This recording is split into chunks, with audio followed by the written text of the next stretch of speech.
So what brings Hakomi in the psychotherapy field, and what is it bringing to that field in relation to the spiritual world? Yes. Yeah. It's such an interesting question, because the very first Hakomi workshop where I was a student was called Psychotherapy as a Spiritual Practice.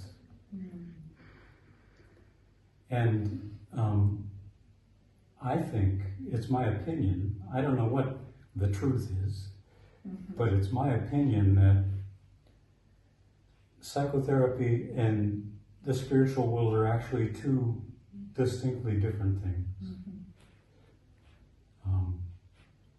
I believe that human beings, there are lines of development for human beings, of physical development, and emotional development, a psychological development, and a spiritual development. And I think all of those, we need to attend to all of those. Having said that, I think that Hakomi in particular deals with the human condition in much the same way that Buddhism does. And that is, from a Hakomi point of view, all of us are not seeing reality clearly. And from a Buddhist point of view, we're all living in delusion. I think those are the same thing.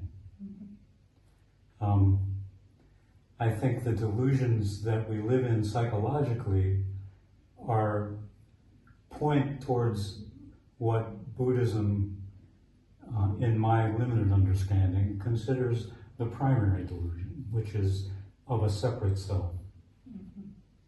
But psychotherapy, it's like this. Hakomi is like this. There are people who have the idea unconsciously that nobody will help them. And so they live their life behaving as though that's true. But that's a delusion. That's not true. What's true is there are some people who will help and some people who won't. And what Hakomi offers is freedom from this delusion that nobody will help. And in that way, I think it's, you could call it the small delusions in psychotherapy and the major delusion of the separate self. And so in my mind, I'm sure there are people who would disagree with this, but in my mind, Hakomi is a movement towards a larger spiritual truth. Moving through things that you can't go around, you have to move through. And I think psychotherapy is preparing me for a larger spiritual truth. So I think they are related, but I don't think they're the same thing. Yeah, it's a beautiful reminder that when we believe, when we're believing what we tell about ourselves, it's often a very, very limited version of the possibility of being a human in this world, or being a spirit in a human body.